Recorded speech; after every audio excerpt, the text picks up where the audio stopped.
nibyo binera gukomera mu mutima wanjye, ibigeragezo nkabinyuramo nkabinesha, nubwo natentebuka nkiringira ngakomeza amava sukumari, ijuru hari Imana. Mukomeza amaboko atentebutse akomere, mukomeza amavi asukuma kandi akomere, muhumurize abantu b'Imana barihebye, barababaye.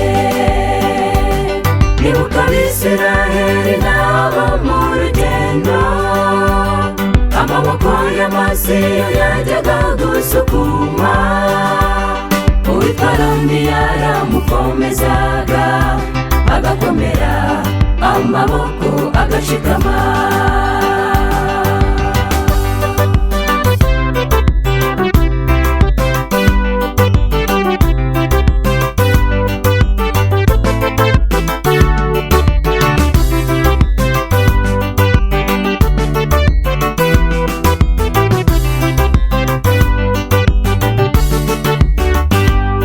Ibuka Yobu ibigeragezo bimugezeho, inshuti zose zimuvaho, abura ukomeza Yobu birababaje. Iyo haboneka ukomeza amaboko ya Yobu, akamubwira ati ihangane muzehe ukomere, rwa rugendo rwa bya bigeragezo bijombana nk'amahwa akakaye byari gushira vuba. Mukomeza amaboko atentebutse akomere, mukomeza amavi asukuma kandi akomere, muhumurize abantu b'Imana barihebye, barababaye. Ibuka Abisiraheli nabo mu rugendo, amaboko y'amasiyo yajyaga gusukuma, uwitwa Aroni yaramukomezaga agakomera, amaboko agashikama.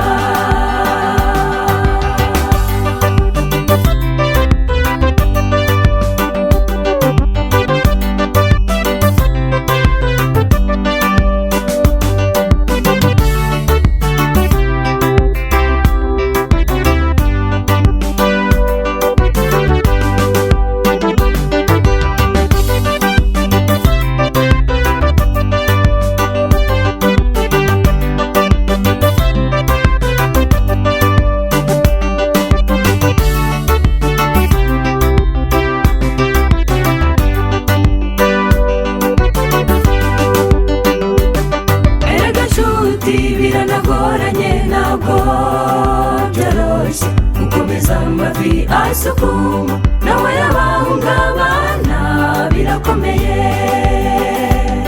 Erega muri twese nta n'umwe utarahungabanye, tugerageza kubishira ngo bitaboneka, ariko nubwo twatentebuka gutenebukira muri Yesu iby'agaciro.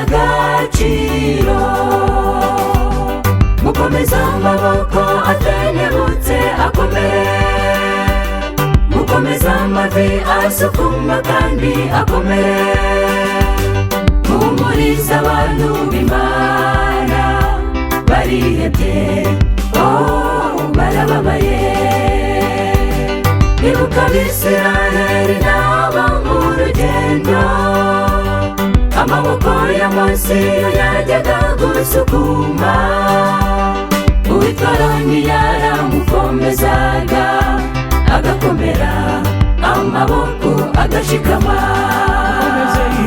Mukomeza amaboko atentebutse akomere, mukomeza amavi asukuma kandi akomere, muhumurize abantu b'Imana barihebye, barababaye. Ibuka Abisiraheli nabo mu rugendo, amaboko y'amazi yajyaga gusukuma uwitwara ntiyaramukomezaga agakomera amaboko agashikama